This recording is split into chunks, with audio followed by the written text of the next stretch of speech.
you're just joining us, feel free to let us know where you're joining us from in the chat. We're going to get started in just a couple of minutes. And we have a link in the chat to a form that you can fill out and let us know a little bit more about yourself.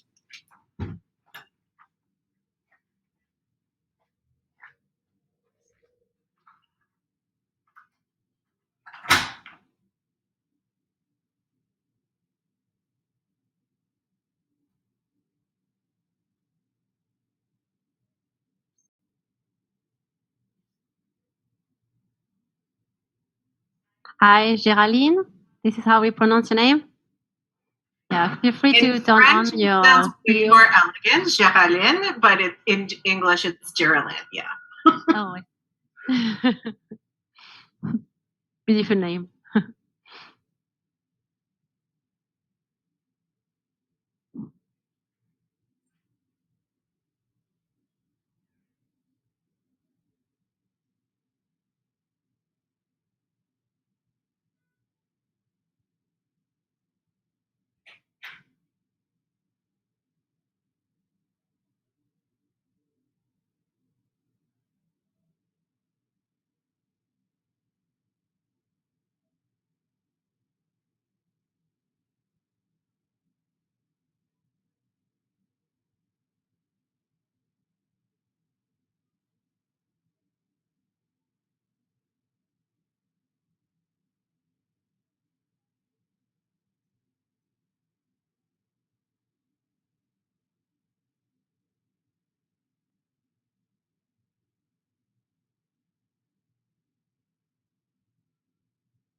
Right. Thanks everyone for joining us today. I'm Laura Johnson-Morris. I'm your room host. Just a housekeeping item: to open closed captioning, click on the CC live transcript button at the bottom of the Zoom room. And please use the chat pod to talk amongst yourselves, post questions to the presenters, let us know where you're joining us from. We are also, I will repost this, but we have a quick poll link that you can fill out as we get started. And so now please join us in welcoming today's presenters. Corinne, over to you. Thank you, Laura. Thank you so much, everyone, for joining the session. Today, we are going to talk about competency-based education and the importance of having performance-based assessment at the center of the learning process for students in an online and in-class setting. The ultimate goal is to make learning engaging, effective, and efficient for everyone. You get what you assess will be discussed among experts. Martin Basiri is a co-founder at Applyboard. Their mission is to make education accessible to all. It is an online platform to help students around the globe to study abroad. Darcy Norman is an associate director of learning technology and design at the University of Calgary. His work enables evidence-based integration of learning technologies to support pedagogical designs across disciplines.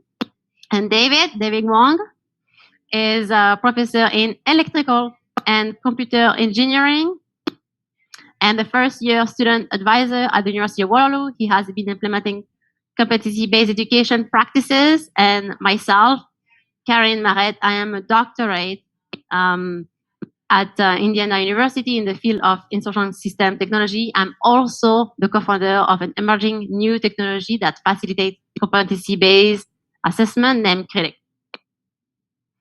Next slide, Armin.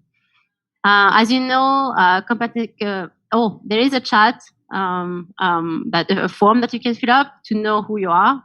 And as you know, competency-based education provides numerous values. It prepares students to be critical thinkers and apply their knowledge to real-world context that prepare them for their future. There is no prescribed way to do competency-based education, but there is common features. First, as you can see at the top left, institution design curriculum around competencies. Then faculty members assist students to advance upon learning toward mastery of a topic or a subject.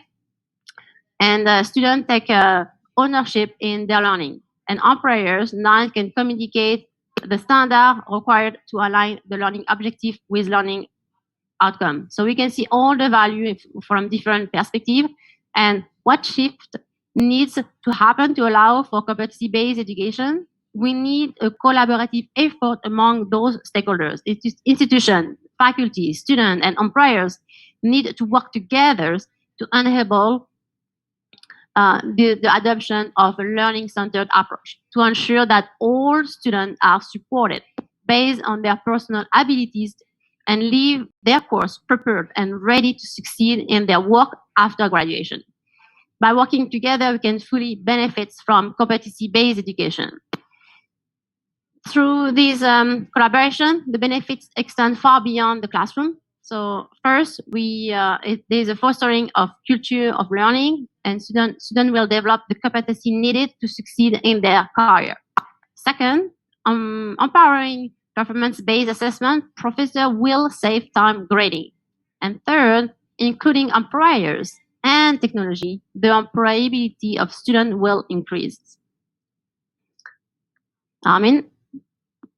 So there is some why institutions move toward personalized competency based education, and you can see here I add personalized as this is a new way of doing competency based learning because it is a more efficient and effective way for students to engage in the real world experience necessary for today's market that's personalized to them. And why is important to adopt this method of teaching and learning? There is three main reasons in the literature that we found. Is one, to improve learning outcome. Second, respond to the workforce need. And third, become part of a broader initiative of educational motivation. And so when personalized competency-based education is adopted, efficiently and effectively, students engage in their learning with real-world experiences necessary in today's market. These occur to have like a curriculum that include the learning objectives that represent the competency objectives needed in the workforce. And one of the benefits of competency-based learning is that all students can learn at their own pace. In order to do this, we need to create an environment that stimulates all levels of students sitting in the same classroom. This graph represents the variety of learners moving toward mastery of a subject or topic. In this case, we have the fast learner in green, and then the ideal learning path in blue, the middle, and learners who are progressing slower in red. And here you can see that all students are progressing at their own pace toward expertise. For this to happen, this is critical that the curriculum is designed to take into consideration all learning speed and ability of students. This is why personalized is often referenced before competency-based learning to ensure that the system of learning is personalized to each student. But how can we achieve that? I mean, it's going to give you the next slide. It is important to have like a performance-based assessment at the center of the learning process to make learning engaging, effective, efficient for everyone. And nowadays, we have access to technology and software that help instructors apply performance-based assessment. Algorithm can be used within the software to get metrics on the progress made through self-assessment and peer assessment. So to illustrate, you can see a few images on the slide. Critic incorporates calibration on the left with peer feedback process based on competency and performance. Our algorithm help an educator to one, identify the prior knowledge of students, and two, group students based on their level of knowledge. The ability to calibrate students' level of knowledge empower educators to develop course materials that reduce the gap of learning for all. It means that a student with a low score should receive additional material to relearn prior knowledge necessary for the level of the course. The result from the calibration can be used to one, group student with the same or two different level of knowledge. So let me explain a little bit more here. The advantage to group students within the same level is that students who have not met the learning objective will be provided extra support to progress toward mastery. And students who have demonstrated mastery will have the opportunity to deepen their knowledge in other contexts.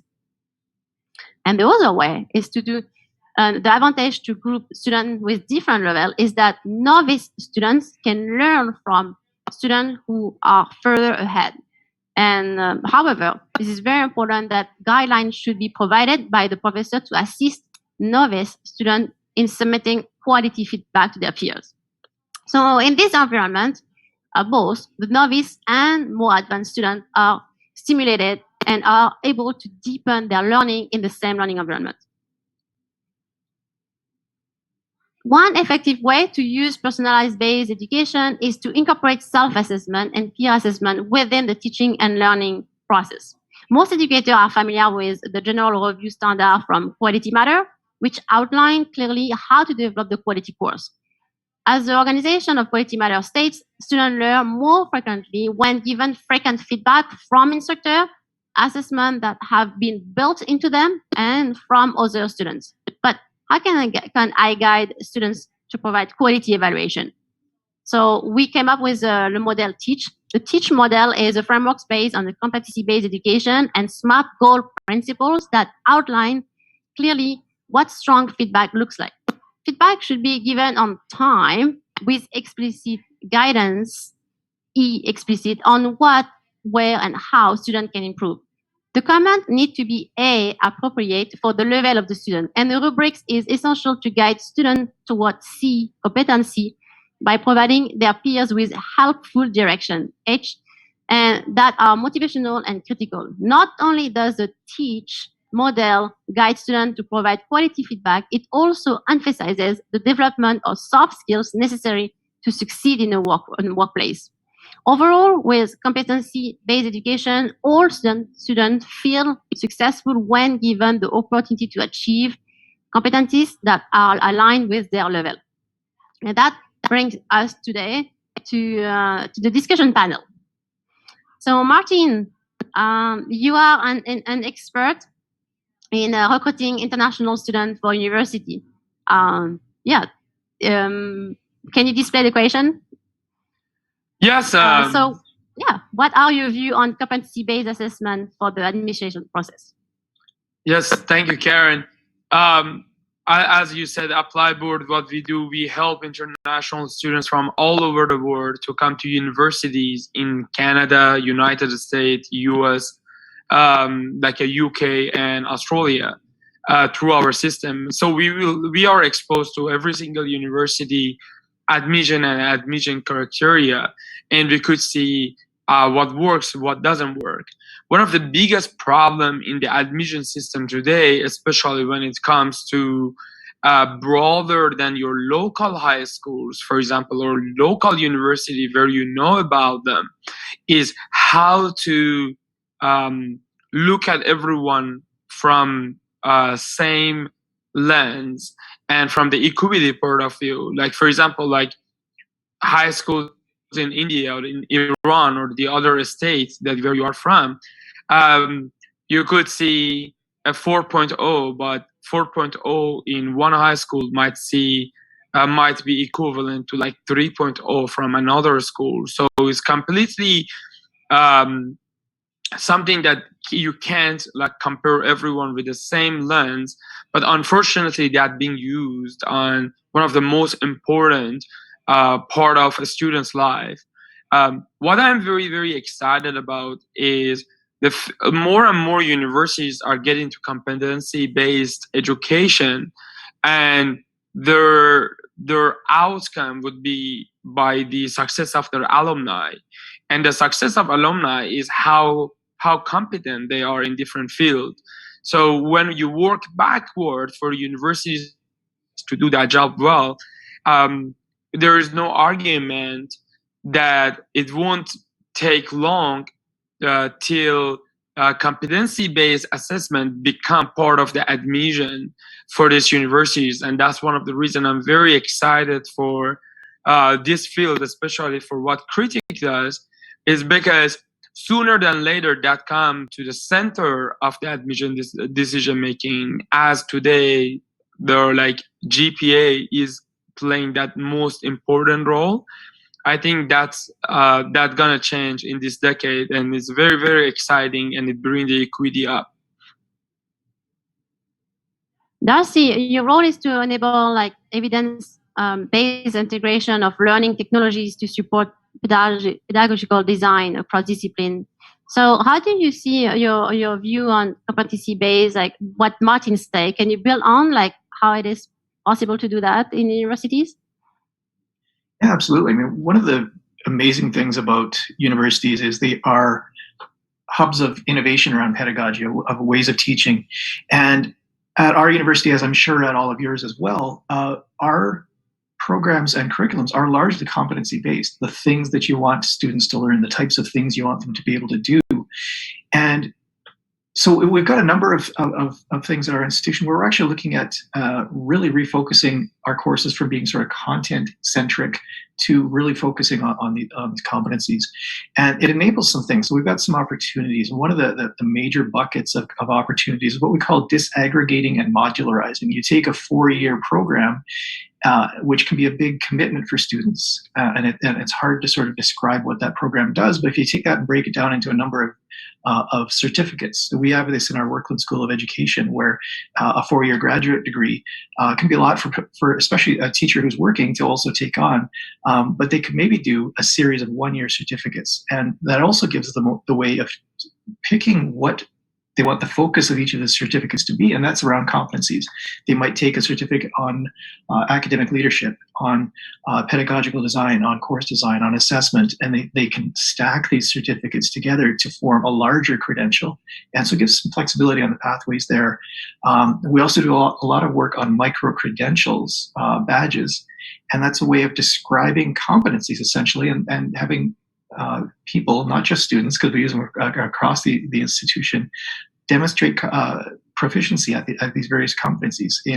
At our institution, we've had a badges platform for over 6 years now, and we've offered, I think it's over 120 different badges of different scales, and it's everywhere from our computer science graduate students needing to show that they can log into a server and do a thing, so they get a badge, so they have access to the labs, all the way up to larger badges that are someone's gone through a course design program and they've done a capstone project and they've taught a thing and they've developed that. All of these competencies are demonstrated in the same system, and what that lets people do is create these interesting cross-career, cross-curricular connections that are hard to do when we look at our programs and our academic activities as these big monoliths.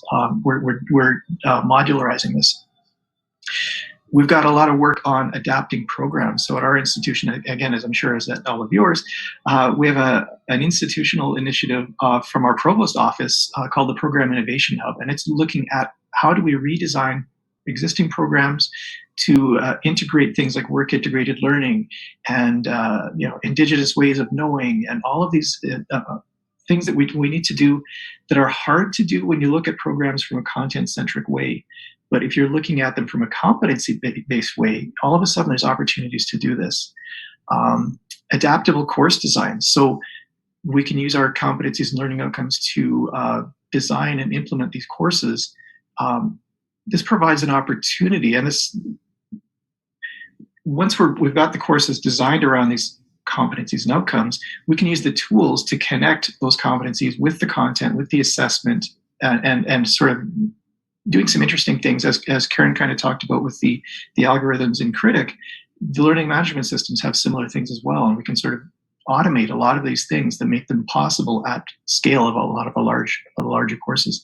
They come with a bunch of challenges though, right? So one of them is awareness. A lot of instructors are doing competencies and outcomes without really being aware that that's what they're doing. And so making sure that they're aware of sort of the vocabulary around it, the concepts, and why it's important to focus on these things, and what tools and institutional processes are available to help support their work. Another challenge is data entry. When you're designing a course around competencies, there's a lot of assigning this competency in this chain of competencies to each piece of content and assessment and activities in a course. And that's a very labor-intensive process. So the challenge is finding ways to make it more manageable for people going through the course design and implementation stage. And then adapting assessment strategies to get away from that focus on pure content, but assessing skills and assessing the proficiency on these various types of things. And again, that disaggregating and modularizing even within the course. How can you look at assessment differently when you're not just going to be looking at content? Again, something higher ed we've been doing for forever, but it's making the implicit explicit. And then once we do that, we can connect it with software and algorithms and other tools to really make it more sustainable. And that's, I think, a huge opportunity for this stuff. Thank you, Darcy. And David, you are an instructor, and you have been implementing different teaching and assessment methodology that Darcy is talking about in various courses. What do you see in competency-based learning that traditional teaching methods don't achieve? Thank you very much. So I've actually been on sort of both sides of the table. I've been in industry, but I'm also the teaching quality coordinator, first-year academic advisor. So I see both sides. And from the industry point of view and the academia point of view, sometimes the needs don't match. As in academia, the traditional way of assessment is exams, quizzes, and I was sitting down with some of my kids over Thanksgiving dinner, and they were actually joking about, how they would cram for an exam, and then by the end of it, they would literally regurgitate and forget. And I'm just sitting there as a professor going, oh my goodness, my kids didn't learn anything from university. So never in real life, when they get into the workplace, will they ever be kind of assessed in this kind of a manner, sit down for 2.5 hours, throw out everything that you know, and then forget about it. Really, education from the industry point of view should be competency-based. They need to be able to do. What I tell my first-year students quite often, they're worried about marks and how to study for exams. But I tell them, most employers, if not all, almost never look at the results of traditional assessment. Your marks don't matter, really, after you graduate. They look at your experience. They look at what you've done. So everything after you get into the workplace is competency-based. So why aren't we doing it that way in the classroom? So I really think that competency-based education is so important to start to incorporate more in our universities. Competency always trumps marks. Now, in terms of peer assessment, for example, when you ask employers what are the most important characteristics they want to see in a prospective employee, the students think that it's going to be technical skills. Whereas the employers typically say communication and teamwork. And in particular for peer assessment, that becomes very important. The communication, I'm just looking at the TEACH acronym you had, appropriate comments, constructive, helpful. The students learn in peer assessment how to do that. And if they can take that into the workplace, that's amazing. And, how to work in a team and how to give constructive criticism. Those are so important. So I really think that there's a lot of disadvantages in the way we traditionally teach, and I really support any move toward competency-based education that we can make. Nice, and which leads to my next question. What is a student's perception when it comes to peer grading fairness as opposed to traditional grading by instructors? So yeah, that's always a question that's asked. I had to actually prepare a video for the students to kind of explain to them. And actually that video I've actually shown professors, because professors have the same worry that, peer assessment, they're going to, give everyone good marks, or they may be nasty and give everyone low marks. And, is it going to be fair? Because ultimately that's what the students are most concerned about. We received at University of Waterloo funding from the government of Ontario, eCampus Ontario, to look at this, and we've conducted a number of polls. And I have to say, the polls with regard to fairness, with regard to just the platform of peer assessment in general, has been overwhelmingly positive. I rarely see student surveys go out where 70 to 80% of the responses love what's happening. And so what happens and I'm just going to mention Critic. because it has a grading power. So how you grade, how well you grade actually is part of your marks.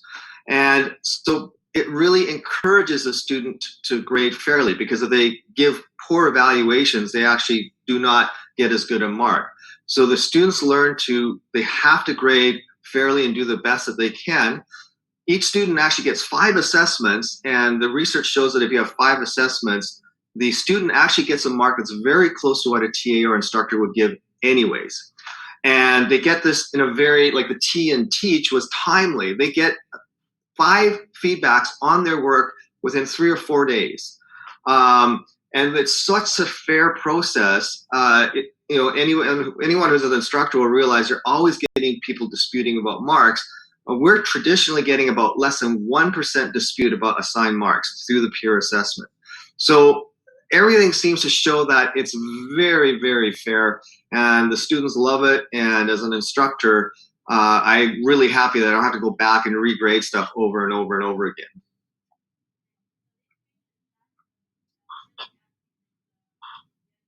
Oops, sorry, Corinne, I think your microphone is off. Oh, so yeah, sorry. So there's a question in the chat. So Mandy is asking if we are using a rubrics or a checklist. So we are using rubrics to guide a student. I don't know if you want to say a few words about it. Yeah, so there's rubrics, but then once they put on a rubric, they have to comment. They have to explain why they gave that rubric. And then what I also do is they have to give at least one of the things on the rubric has to be a suggestion on how to improve the submission. So we let the students know that it's not just a, pull the bar 4, 4, 3, 2, 1. They have to explain their mark. Nice. And then so, oops, I think you just click it a lot. Yeah. Exactly. So what about some professors are using sometimes technology, and then is any concern using Codec about for the workload of the instructors or TAs? Some of it depends on how you implement it, but it's been my experience. I have 450 students. They have to submit, I think, 15 submissions. We get almost 4,000 written submissions. And every submission is marked 5 times. That's 20,000 pieces of evaluation that the student gets. Immediate feedback, basically. Just think about the number of TAs that you would need to actually do that. We only had 2 TAs, and the TAs basically just resolved disputes and went in and just did spot checks on the evaluations. It reduces, I would say, the number of people, TAs that you need probably by a third. To a third of what you would normally need. I could not have done that course without doing peer assessment. And in terms of the instructor workload, it's greatly reduced my workload as well. And I can focus on creating innovative discussion points, innovative questions. And so I could focus on the teaching rather than just the marking. Nice. And then, we are all here, to help student learning, and that's the ultimate goal of all universities. So now, do you think that students are really learn through peer assessment? Yeah, I mean, you've heard the adage, the best way to learn is to teach, right? And we do factor their grading power into their overall grade. And so how well they mark is actually put into their grade. And it's quite interesting. I actually use this in a first-year course on engineering professionalism, but I also use it in a graduate level course, which was basically theorem proof. And it was actually fascinating how we could see the learning process based on how well they evaluated their fellow students. So we could see exactly how much they understood and what they didn't understand by looking at how they marked. And if you're familiar with Bloom's taxonomy, it's no surprise that that's what happened. And it's really quite fascinating. So in my first year class, there's a lot of engineering professionalism involves a lot of communication. So they had to do a lot of written submissions. Well, what we did was we took the grading power from my course and we looked at their English course marks, totally different course. And it turned out the grading power in my course, in other words, their ability to evaluate, was strongly correlated to their English marks. And so, yeah, I think the peer assessment, not only do they learn through it, but it is a very accurate way of measuring assessment. Much better, in my opinion, than a 2-hour or 2.5 hour sit-down exam. Thanks. And then now let's change the topic to something also very important, is the role of promoting diversity, equity, and inclusion in education. So David, how did you see in your course CADEC making an impact in this area? Well, in a specific example, I guess one of the things in terms of equity is it really allows those students who don't think well in a pressure situation to be able to participate. And they're assessed, there's no timelines, they're assessed fairly, it's not an exam situation, because what we find is that certain students, especially those with mental health issues, are really disadvantaged in the traditional teaching method. The other thing too is in my course we have lots of discussions about engineering professionalism with respect to diversity, equity, inclusion. And by doing peer assessment, which is anonymous, students are very much allowed to express their views in a safe environment. And so I can pick very controversial topics, have them discuss it. And one of the topics I discussed, for example, is ethics. And I gave them an example of a company that needs to make money and their technology can be used in the pornography industry. So I get the students to talk about that. And there's a wide range of views and it's very hotly debated. But because it's all anonymous, it's all peer assessed, it's a very safe environment and people can feel free to express their actual opinions. Mm-hmm. Nice. Darcy, do you want to add a few of your perspective in this question? Yeah, I put a thing in chat. So Mendy asked about is it formative feedback versus sort of the summative feedback, and we're doing a pilot with Critic right now. And one of the first things we heard from students is they're like, "Whoa, hang on! I enrolled in the course and I thought the instructor was going to be assessing me. I'm not trained in giving assessment." And so the actual direct assignment of grades.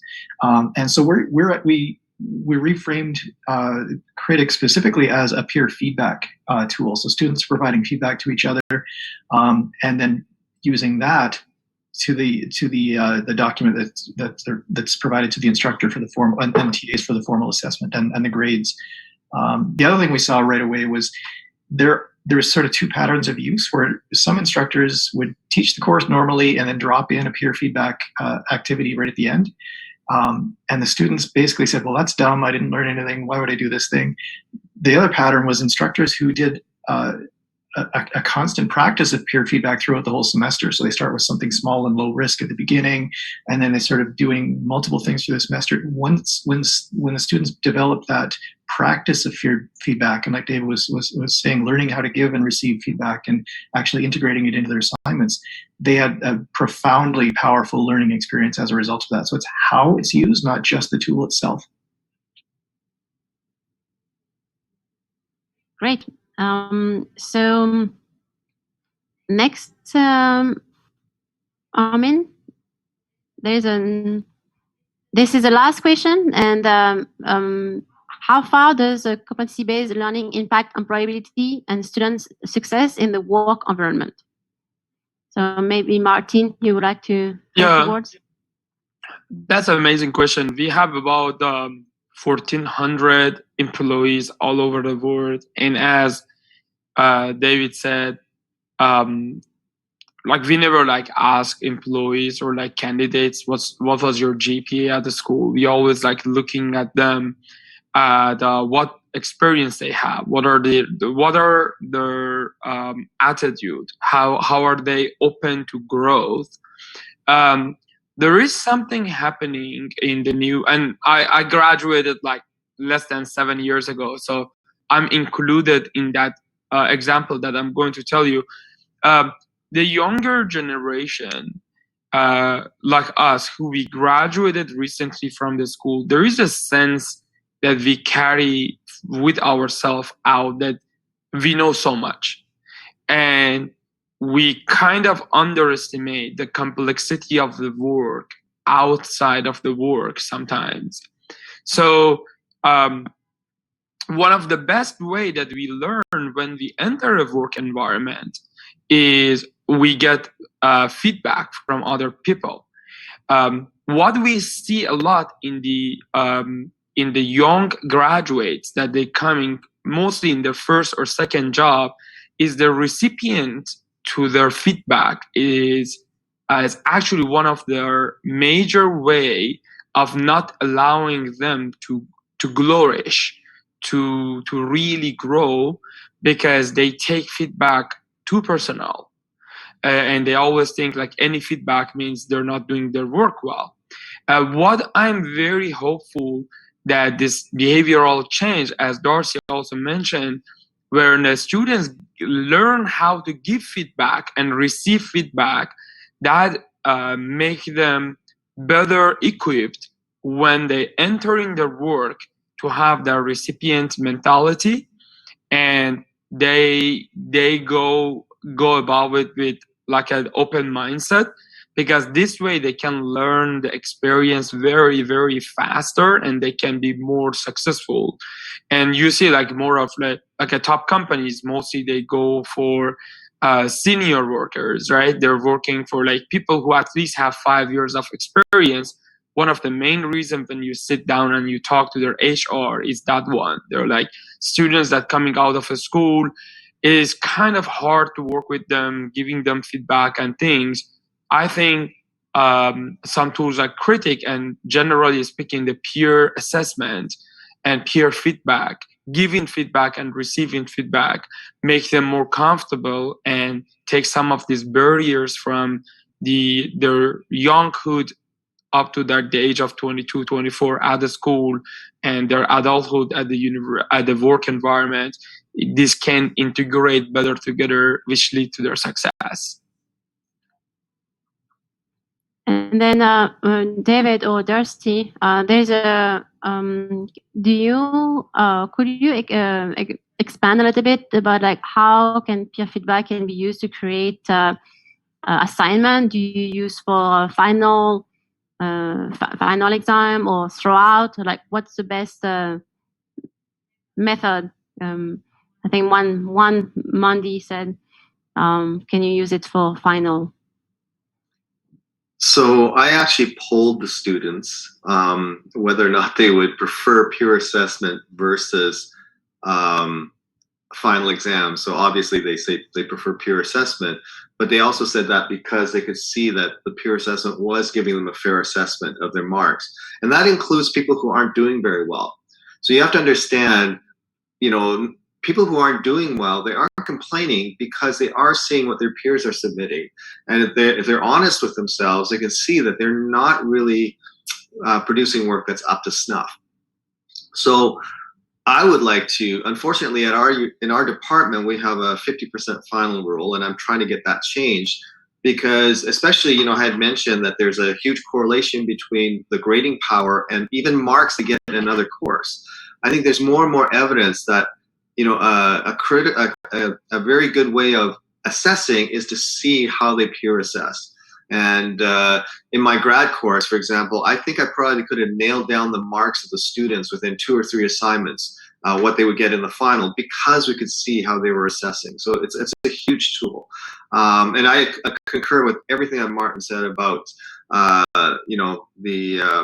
why competency-based education is so important in the workplace. That ability to give and take criticism, that I see that grow over the course of my terms, and that's so important when they get into the workplace. Yes, and Darcy, there were like a question in the chat. So everyone can feel free to turn on their camera and ask the question if you at any time.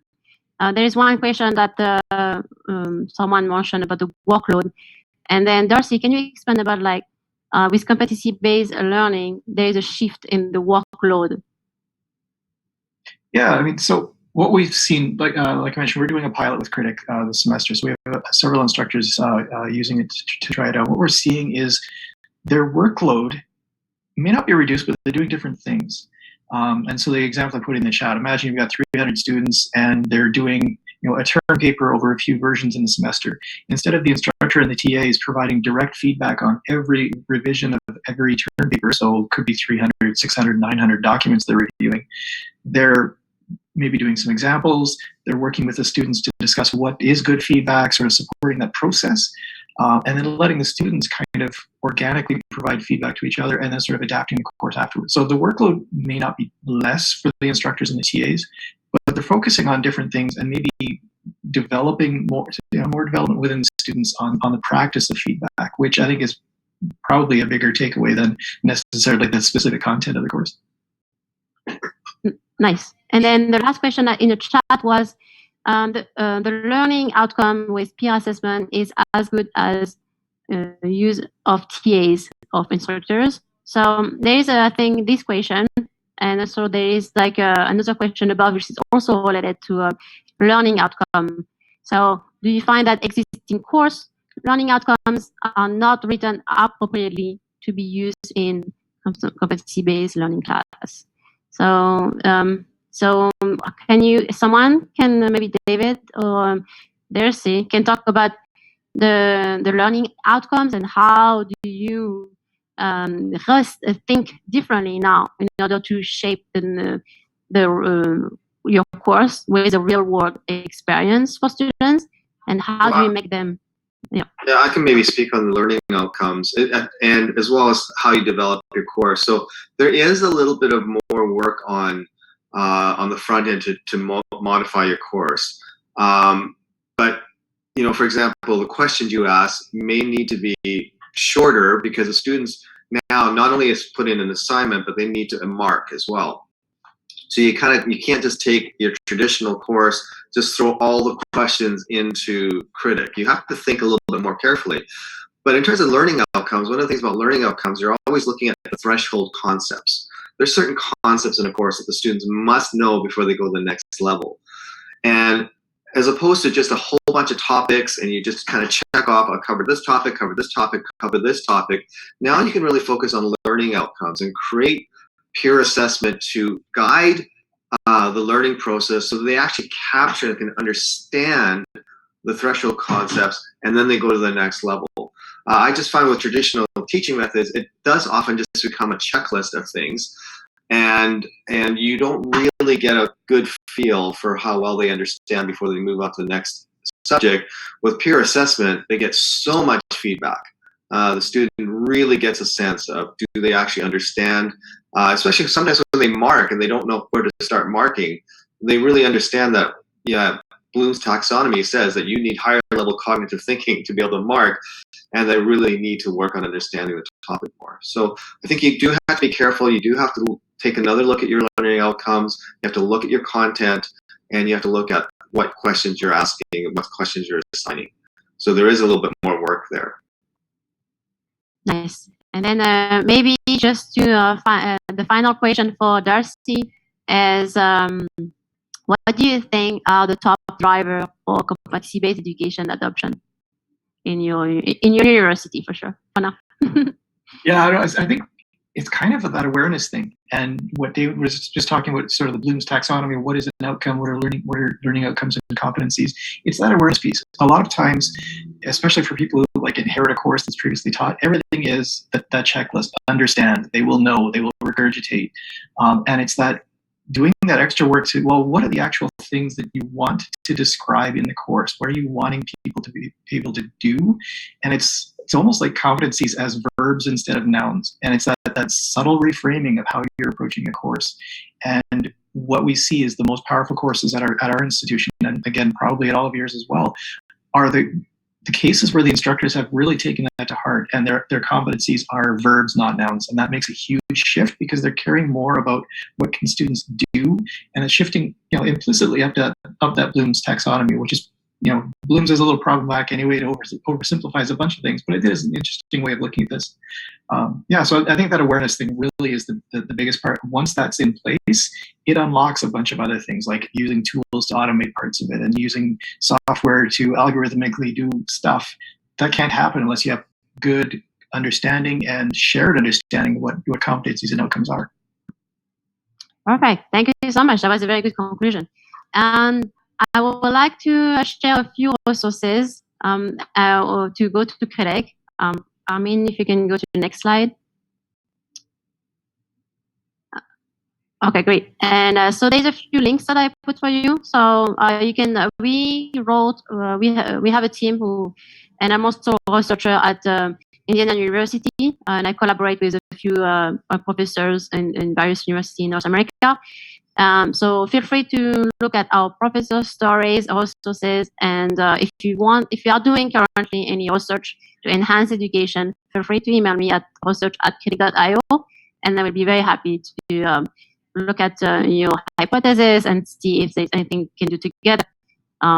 Even if there is something that Critic do not have at the moment, it's possible that we can just maybe modify the roadmap as everything that has been built at Critic based on what the professor wants. And this is a tool for you to unlock the potential to make sure that students can learn and become expert and get a job as soon as they get graduated. Next slide, we have a coupon that you can as a gift for you. So feel free to take your phone and then scan this coupon. Is only valid for the URL is critic.io/free course, as you can see in the bottom. But if you have a phone or a screenshot, this code is only valid for EDUCAUSE. And there is a value of $3,000, and then there's a limitation of like student enrolled in the class. But yeah, thank you so much everyone for your participation. Thank you for your question. Thank you, David and Darcy and Martin, for your great participation. Great. And yeah, on behalf of us at EDUCAUSE, thank you as well, Karen and Darcy, David, and Martin, for your time today. Thanks everyone for joining us, for your great questions and engagement. We have a short break now until the next set of sessions, so feel free to browse the agenda or connect with others online. Have a great day. Have a great day, everyone.